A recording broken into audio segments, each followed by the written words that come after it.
Hello student, welcome to CSI classes. तो आज हम पढ़ेंगे ज्योमेट्री।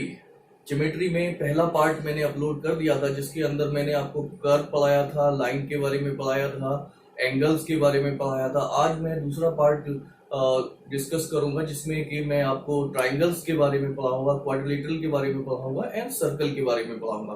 तो देखते हैं सबसे पहले हम ट्राइंगल क्या होता है।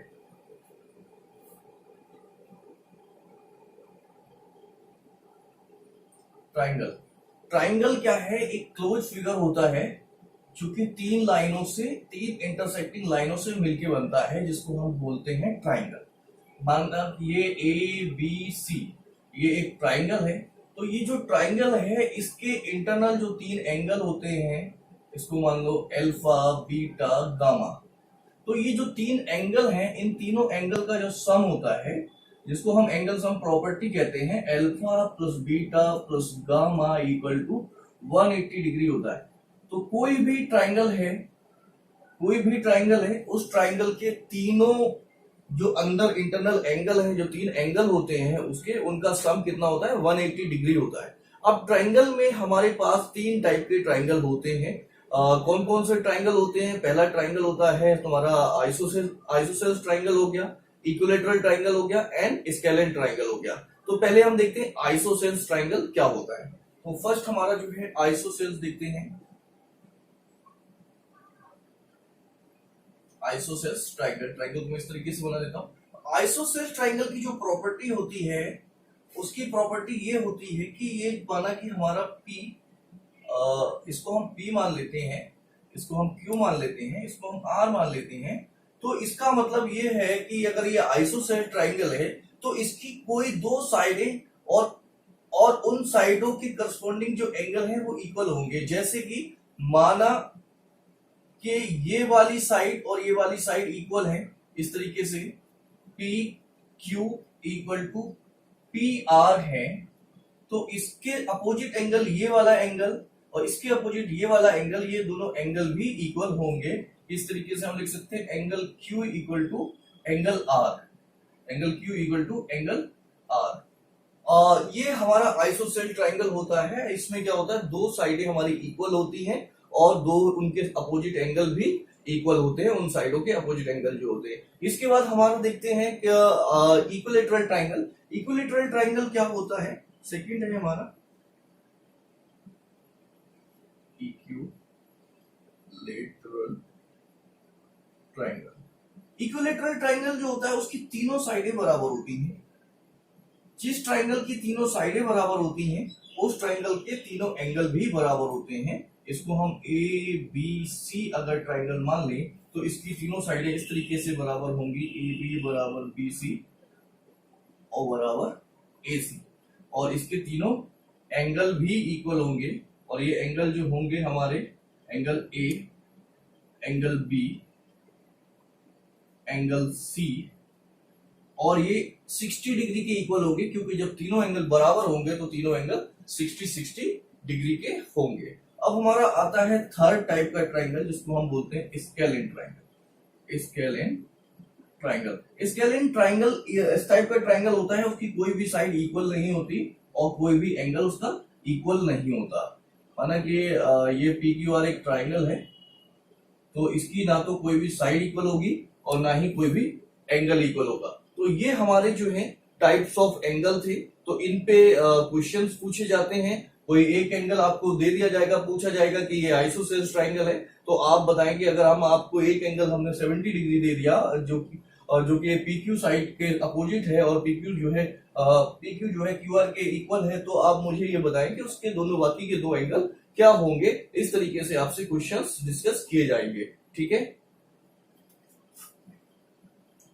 कुछ और टाइप के एंगल होते हैं जो कि एंगल के बेस पे होते हैं। ये वाले जो एंगल जो मैंने बताए, ये तीन टाइप बताए थे, ये साइड के बेसिस पे थे कि इनकी साइडों के हिसाब से हमने इनको नाम दिए थे, ISOCELL triangle, equilateral triangle and scalene triangle. अब कुछ हमारे ट्राइंगल जो हैं वो हम जिनको कहते हैं राइट एंगल ट्राइंगल, ये एंगल के आधार पे बनाते हैं। जैसे कि ये राइट एंगल ट्राइंगल है। राइट एंगल ट्राइंगल का मतलब होता है कि उसका एक एंगल, कोई भी एक एंगल जो है वो 90 डिग्री का होना चाहिए। उसको हम बोलेंगे राइट एंगल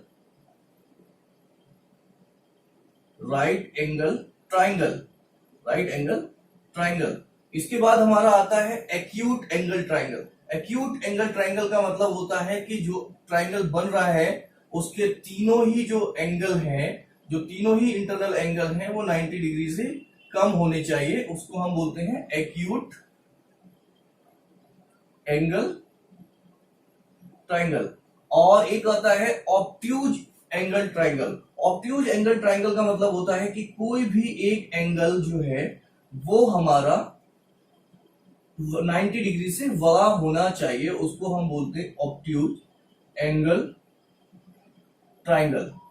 तो ये तीन तरीके के और ट्राइंगल हैं जो कि एंगल के आधार पे हैं, जो कि एंगल के आधार पे हैं, उनको हम बोलते हैं राइट एंगल ट्राइंगल जिसका एंगल 90 डिग्री का होता है, फिर ऑब्ट्यूज एंगल ट्राइंगल जो कि जिसमें एक एंगल 90 डिग्री से ग्रेटर देन होता है, और एक होता है एक्यूट एंगल ट्राइंगल जबकि तीनों एंगल 90 डिग्री से छोटे होते हैं। ठीक है, और राइट एंगल ट्राइंगल में ही हम पाइथागोरस थ्योरम यूज करते हैं, और पाइथागोरस थ्योरम क्या होती है हम देखते हैं।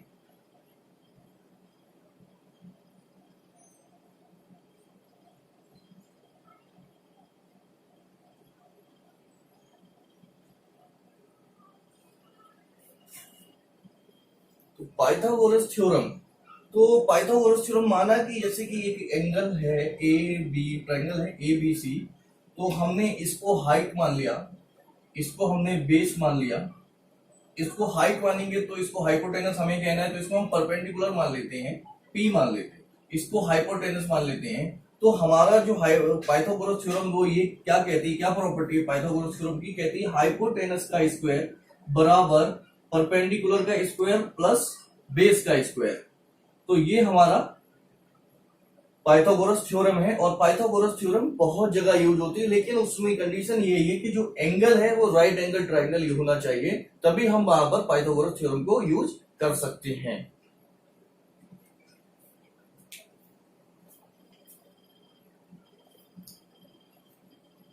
देखिए स्टूडेंट, अब हम समझते हैं जो ट्राइंगल है उसको हम एक एग्जांपल के थ्रू समझते हैं कि ट्राइंगल पे किस तरीके के क्वेश्चन पूछे जाते हैं। देखिए यहाँ पर क्या दिया हुआ है कि पी क्यू आर एक कोई ट्राइंगल है, P Q R is an ISOCELL triangle. Triangle को मैं इस तरीके से बना देता हूं जिससे आप समझ जाए कि triangle with P Q equal to Q R. हम एक ले लेते हैं, एक फिगर बना लेते हैं, ये एक कोई पी क्यू आर कोई एक ट्राइंगल है जिसमें ये वाली साइड जो है, ये वाली साइड इस वाली साइड के इक्वल है। कभी कभी ये नहीं भी दिया होता है, P Q equal to Q R जैसे ये लिखा हुआ है ना, कभी कभी नहीं दिया होता, तो हमारे पास अगर ये दो साइन इस तरीके से लगे हैं या सिंगल दो साइन लगे या फिर सिंगल साइन इस तरीके से लगा हुआ है, ये इस तरीके से, तो हम ये समझ जाते हैं कि ये दोनों साइडें इक्वल है। तो अब यहाँ पर इन्होंने क्या किया हुआ है, इन्होंने दिया हुआ है क्यू एंगल जो दिया हुआ है वो 70 डिग्री का दिया हुआ है। मैंने आपको बताया जो इक्वल साइड्स होती है उनके अपोजिट एंगल भी इक्वल होते हैं, तो इसका अपोजिट एंगल ये 70 डिग्री है, तो इसका अपोजिट एंगल ये हो गया 70 डिग्री। अब मैंने आपको ये भी बताया था कि जो टोटल होता है वो कितना होता है, 180 डिग्री होता है। 180 डिग्री होता है, तो उसने पूछा है कि तीनों एंगल क्या होंगे, बाकी के एंगल इसके क्या होंगे। तो हम क्या करेंगे, इसको मान लेंगे ये x डिग्री है और ये 70 डिग्री है दोनों, तो हम लिखेंगे 70 degree plus 70 degree plus x degree equal to 180 degree, क्योंकि तीनों एंगल का जो सम है, मैंने बताया तीनों एंगल का जो सम है वो 180 डिग्री होता है। इसका मतलब क्या हुआ कि अगर हम इसको ऐड करें तो ये हो गया 140 डिग्री और plus x degree equal to 180 degree, और ये कितना हो गया 140 को उस तरफ ले जाएंगे तो x डिग्री बराबर आपका आ गया 180 माइनस 140, तो हमें क्या मिलेगा 40 मिलेगा, 40 मिलेगा हमें। तो ये x बराबर कितना आ गया 40 डिग्री आ गया, तो ये ही हमारा तीसरा एंगल आ गया निकल के। तो उसने पूछा था कि बाकी के द अदर एंगल, तो अदर एंगल कौन कौन से होंगे, 40 डिग्री और 70 डिग्री, दो अदर्स एंगल होंगे। तो ये हमारा आंसर हो जाएगा। इस तरीके के क्वेश्चंस हमारे जो है ट्राइंगल से रिलेटेड क्वेश्चंस इस तरीके से पूछे जाएंगे, तो इसको आप आसानी से कर सकते हैं अगर आपका कॉन्सेप्ट क्लियर है। नाउ स्टूडेंट हम पढ़ते हैं क्वाड्रिलेटरल। क्वाड्रिलेटरल क्या होता है, क्वाड्रिलेटरल भी एक क्लोज फिगर होता है जो कि चार लाइंस इंटरसेक्टिंग लाइन से मिलकर बनता है, इसको हम बोलते हैं क्वाड्रिलेटरल। ये हमारा होता है क्वाड्रिलेटरल, इसको हम लिख देंगे ए बी सी डी, हमने नेमिंग कर दी, तो ए बी सी डी क्या है, ये क्वाड्रिलेटरल है। अब क्वाड्रिलेटरल के बहुत सारे टाइप होते हैं, क्वाड्रिलेटरल के जो चारों एंगल होते हैं उनका सम 180 डिग्री होता है। अगर मैं बोलूं angle A plus angle B plus angle C plus angle D बराबर, सॉरी मैंने 180 बोला था, 360 डिग्री होता है, 360 डिग्री होता है।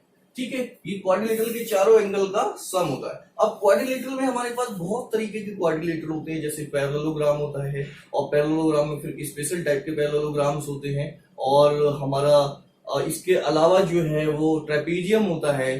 ठीक है, तो हम देखते हैं ट्रेपीजियम किस टाइप का होता है, ट्रेपीजियम की क्या कंडीशंस होती हैं। ठीक है, तो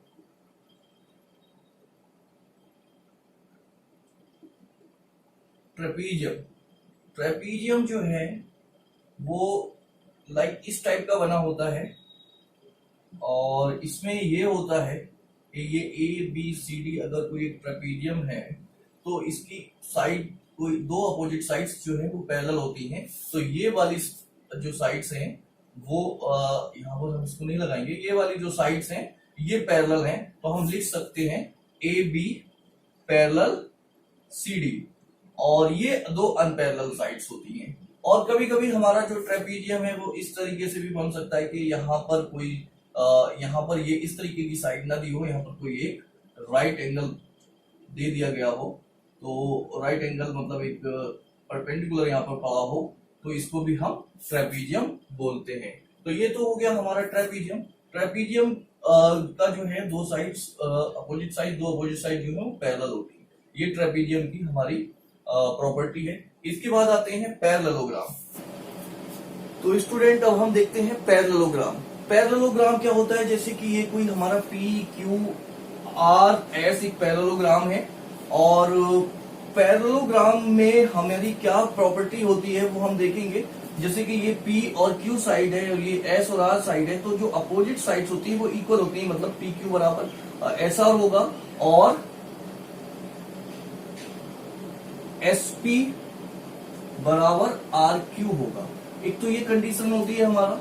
दूसरी प्रॉपर्टी ये होती है कि इसके जो अपोजिट एंगल होते हैं, ये वाला एंगल, ये वाला एंगल, ये एंगल, ये एंगल, ये अपोजिट, ये वाला एंगल इसके अपोजिट एंगल है, तो हम कह सकते हमारा जो होता है वो क्या होता है, angle P equal to angle R होगा और angle Q equal to angle S होगा, angle Q equal to angle S होगा। इसमें एक प्रॉपर्टी ये होती है। दूसरी एक प्रॉपर्टी ये होती है कि इसके जो एडजेसेंट एंगल होते हैं, जैसे कि एंगल S और एंगल R, ये जो दो एंगल हैं अगर इनका हम सम करेंगे तो ये 180 डिग्री के बराबर होगा।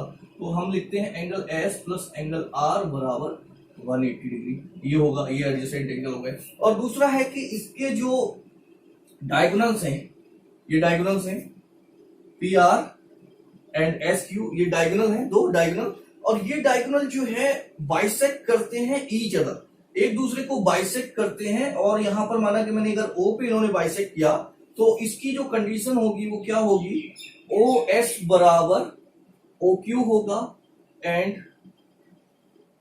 OP बराबर OR होगा। इस तरीके से ये बाइसेक्ट करते हैं। ठीक है, तो ये हमारी पैरेललोग्राम की कंडीशन है। अब इसमें हमारे पास कुछ स्पेशल टाइप के पैरेललोग्राम आते हैं, जैसे कि रोम्बस है, स्क्वायर है और इसके बाद रेक्टेंगल है। तो उनमें थोड़ी थोड़ी प्रॉपर्टी डिफरेंस होती है। बाकी जो पैरेललोग्राम की ये प्रॉपर्टी तो उनमें होंगी, लेकिन उसमें कुछ थोड़ी सी और कुछ यूनिक अलग से कुछ प्रॉपर्टी होगी जो कि मैं आपको बताता हूं नेक्स्ट अभी आगे। ठीक है, तो जो भी प्रॉपर्टी है इस पैरेललोग्राम में वो प्रॉपर्टी तो उनमें भी फॉलो हो रही होंगी, लेकिन उनमें कुछ एक दो एक्स्ट्रा प्रॉपर्टी होंगी जिसकी वजह से हम उसको रेक्टेंगल, स्क्वायर या फिर हम रोम्बस बोले।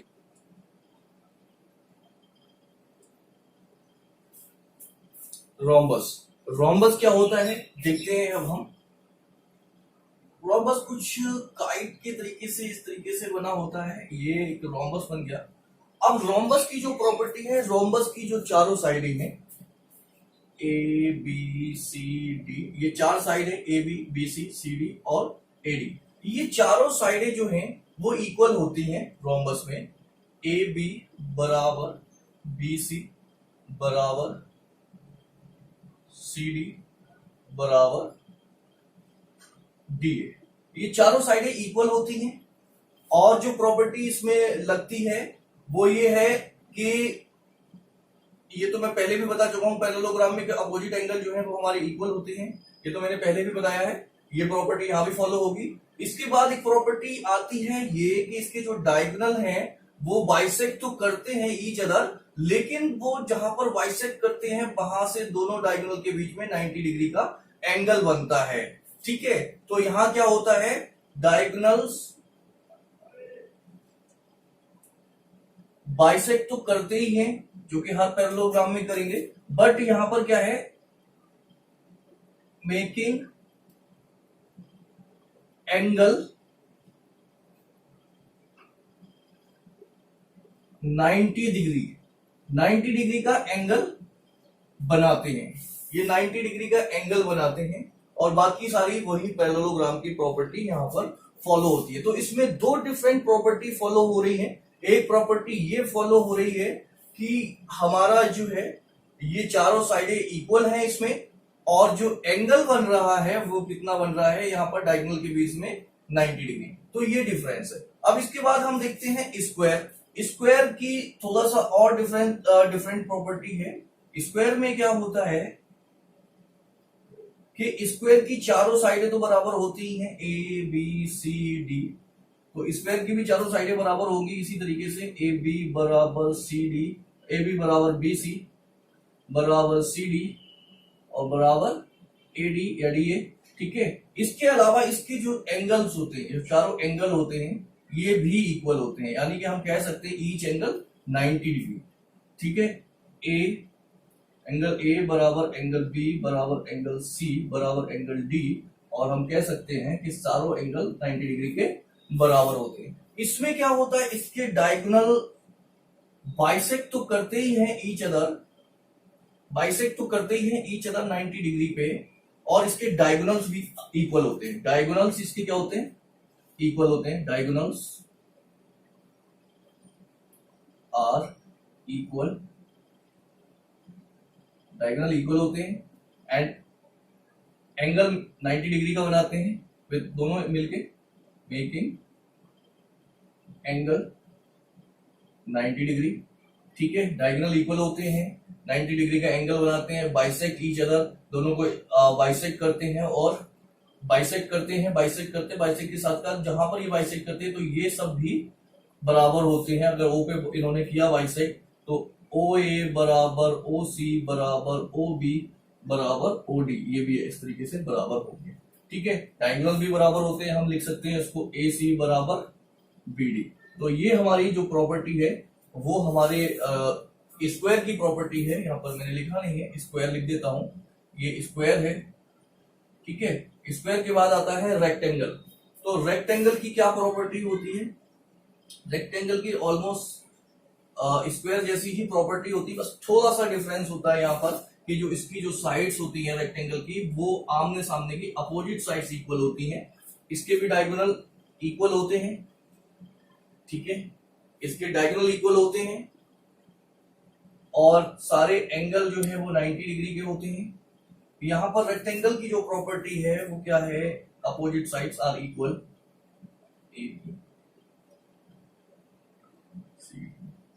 अपोजिट साइड्स आर इक्वल, तो यानी कि हम लिख सकते हैं ए बी बराबर सी डी और बी सी बराबर ए डी। तो ये हमारा इक्वल होती हैं सारी साइडें। ठीक है, और सॉरी इक्वल नहीं होती, दो अपोजिट साइड्स इक्वल होती हैं, और ये हमारे जो एंगल्स हैं वो सारे एंगल इक्वल होते हैं। इसको हम लिख सकते हैं एंगल ए बराबर एंगल बी बराबर एंगल सी बराबर एंगल डी, और ये हम लिख सकते हैं कि ये 90 डिग्री के होंगे सारे एंगल। और यहाँ पर इसके डायगोनल भी इक्वल होते हैं, ए सी बराबर बी डी और ए सी बराबर बी डी हो जाएगा। और ये बाइसेक्ट ईच अदर, बाइसेक्ट भी एक दूसरे को तो करते हैं और इक्वल ही बाइसेक्ट करते हैं, जिस तरीके से यहाँ स्क्वायर में करते हैं। तो ये हमारा रेक्टेंगल होता है। तो रेक्टेंगल की भी आपको डिफरेंस समझ में आ गया, रोम्बस का भी डिफरेंस समझ में आ गया, स्क्वायर का भी डिफरेंस समझ में आ गया। और ये सारे ही जो है आपके पैरेललोग्राम है, क्योंकि इनकी अपोजिट साइड जो है वो पैरेलल होती है, अपोजिट साइड जो है वो पैरेलल भी होती है। इक्वल तो होती ही है अपोजिट साइड, सभी जितने भी पैरेललोग्राम है उनकी अपोजिट साइड्स इक्वल तो होती हैं, साथ के साथ पैरेलल भी होती हैं। लेकिन कुछ पैरेललोग्राम ऐसे आते हैं जिनकी चारों साइडें इक्वल होती हैं, जैसे ये वाला रोम्बस, इसकी चारों साइडें इक्वल है, स्क्वायर की भी चारों साइडें इक्वल है, और अब यहाँ पर रेक्टेंगल है, रेक्टेंगल की अपोजिट साइड्स इक्वल है, but parallel opposite side parallel तो सभी की होंगी, जिनको हम जिस वजह से हम इनको पैरेललोग्राम कहते हैं। तो आई होप, मुझे लगता है कि आप लोगों के बहुत अच्छी तरीके से ये समझ में आ गया होगा हमारा जो कॉन्सेप्ट है इनका पैरेललोग्राम का। तो अब पैरेललोग्राम पे कोई हम एक क्वेश्चन देखते हैं।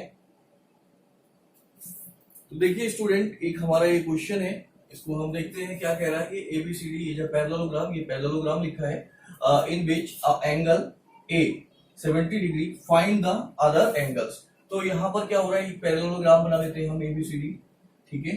ये एबीसीडी एक पैरेललोग्राम बन गया, ए बी सी और डी।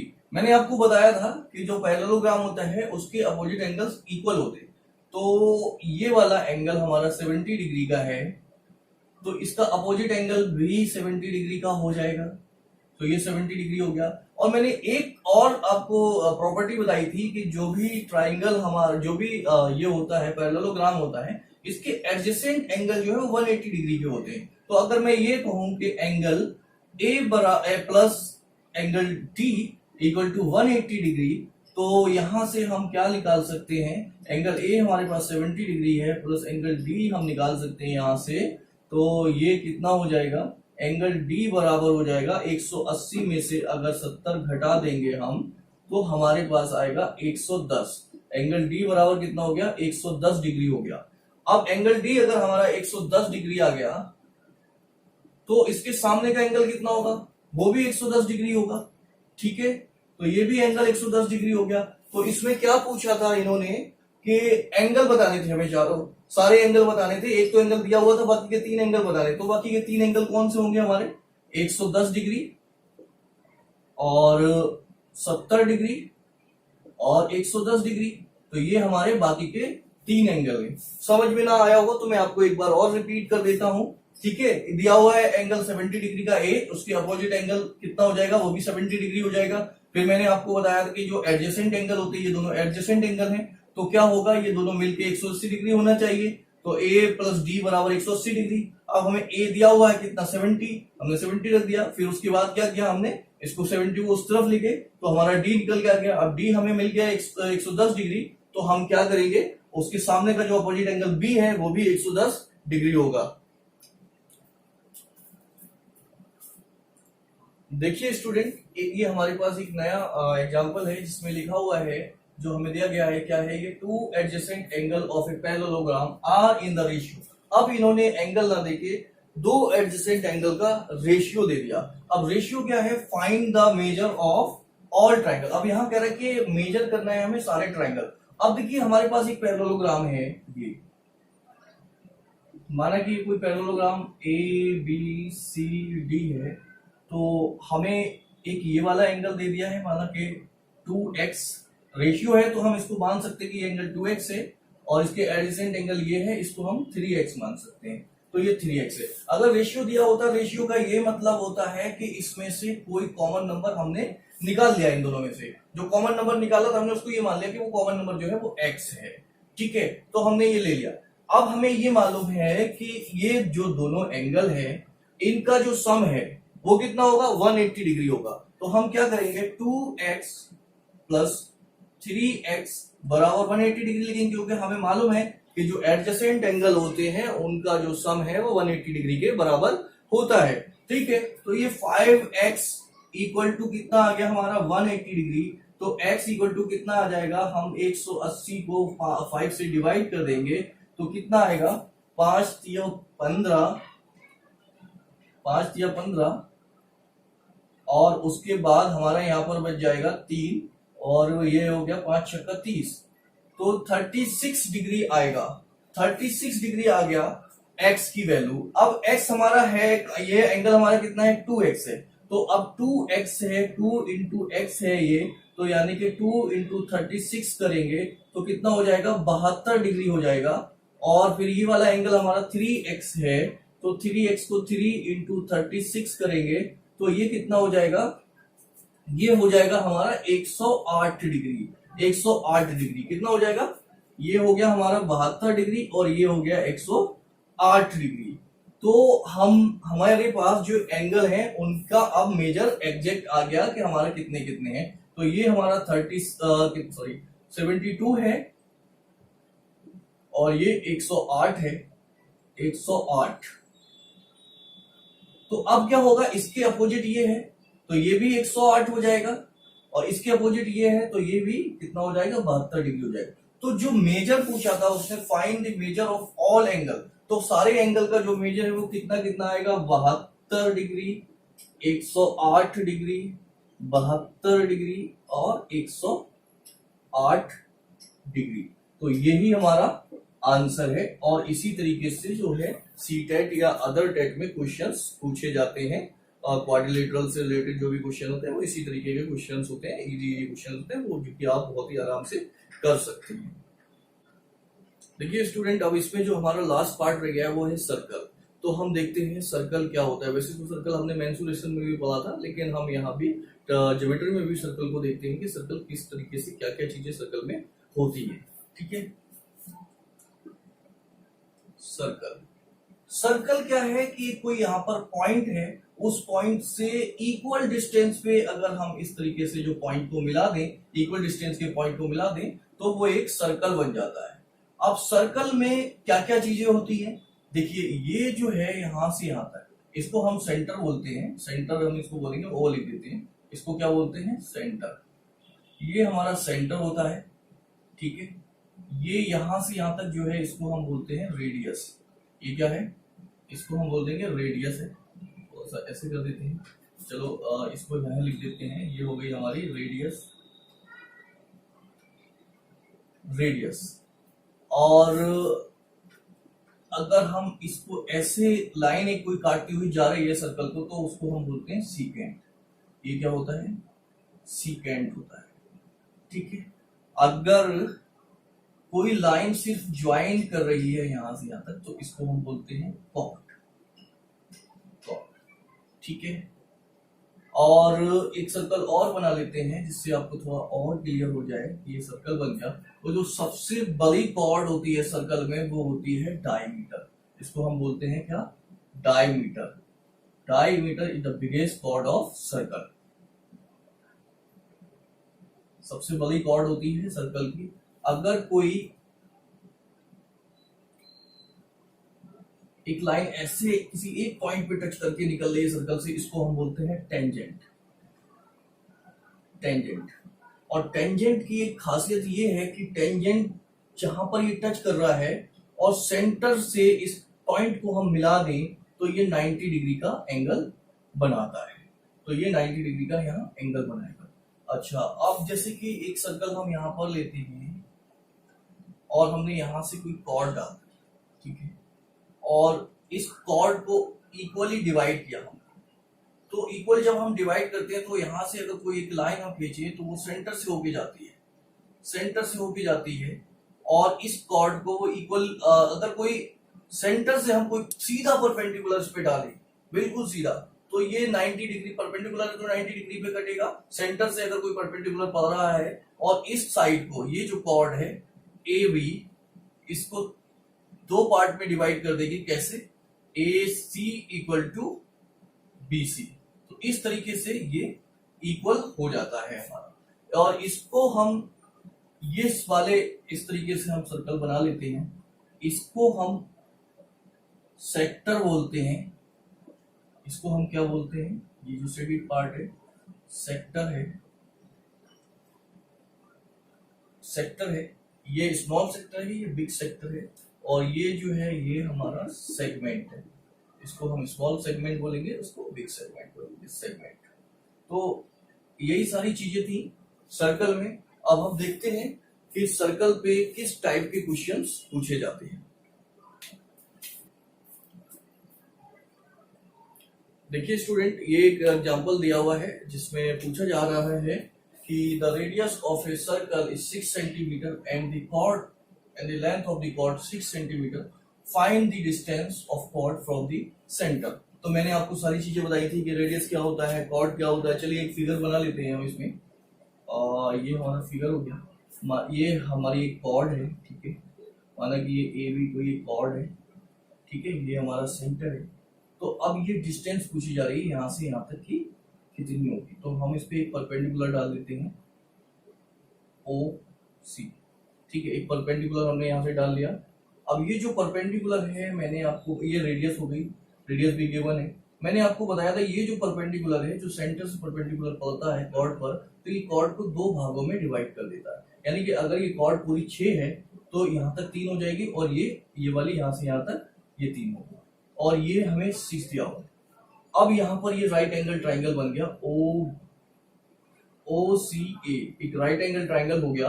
तो इसमें हम क्या करेंगे, इसको निकालने के लिए हमें पाइथागोरस थ्योरम का यूज करना पड़ेगा। तो हम कैसे करेंगे, in triangle O C A, right angle triangle है, यूजिंग, ये सब आपको एग्जाम में लिखना नहीं है, मैं आपको समझा दे रहा हूं, using Pythagoras theorem. Pythagoras theorem use कर रहे हैं। तो पाइथागोरस थ्योरम में मैंने बताया था क्या होता है, हाइपोटेनस का स्क्वायर बराबर परपेंडिकुलर का स्क्वायर प्लस बेस का स्क्वायर। तो यहाँ पर हमारा परपेंडिकुलर कौन सा है, परपेंडिकुलर ये है, और ये परपेंडिकुलर ही हमें निकालना है। तो परपेंडिकुलर का स्क्वायर हो गया, बेस कितना है हमारे पास, ये बेस हम मान लें इसको, ये बेस है, ये हमारा 3 का स्क्वायर हो गया, और ये हमारा हाइपोटेनस है, तो ये हमारा 6 का स्क्वायर है। तो हम इसको क्या करें 36 कर लेते हैं, ये 6 का स्क्वायर, और इसको भी इधर ले आएंगे तो ये 9 हो जाएगा, और पी का स्क्वायर आ जाएगा, पी का स्क्वायर, ठीक है। तो अब 36 में से 9 चले जाएंगे तो कितना बचेगा हमारे पास, 36 में से अगर 9 चले जाएंगे तो 27 बचेगा, 27 equal to p square, p square आ गया। तो अभी भी ये पी स्क्वायर है, अभी पी तो नहीं आया, हमें पूछा गया पी, तो हम क्या करेंगे, इसका स्क्वायर रूट ले लेंगे, तो ये हो जाएगा √27 इक्वल टू पी। यही अगर आपको किसमें दिया हुआ, सेंटीमीटर में दिया हुआ है, तो ये सेंटीमीटर में आंसर हमारा आ जाएगा। तो स्टूडेंट्स, आपको अगर वीडियो पसंद आई हो तो इसको आप लाइक करें, शेयर करें, जिससे कि आपको आने वाली वीडियो की इंफॉर्मेशन मिल जाए, और जो भी मैं कॉन्सेप्ट करा रहा हूँ वो बहुत अच्छी तरीके से आप लोग कर पाए, जिससे कि आपके एग्जाम में बहुत अच्छे मार्क्स आए, आप सारे के सारे क्वेश्चंस अटेम्प्ट कर पाए वहाँ पर सीटेट में या अदर टेट में। तो इसके लिए आप लाइक, शेयर और सब्सक्राइब जरूर करिए हमारे चैनल को। जो भी नए स्टूडेंट हैं वो हमारे चैनल को सब्सक्राइब करिए, बाकी स्टूडेंट हमारे लाइक शेयर करिए। Thank you.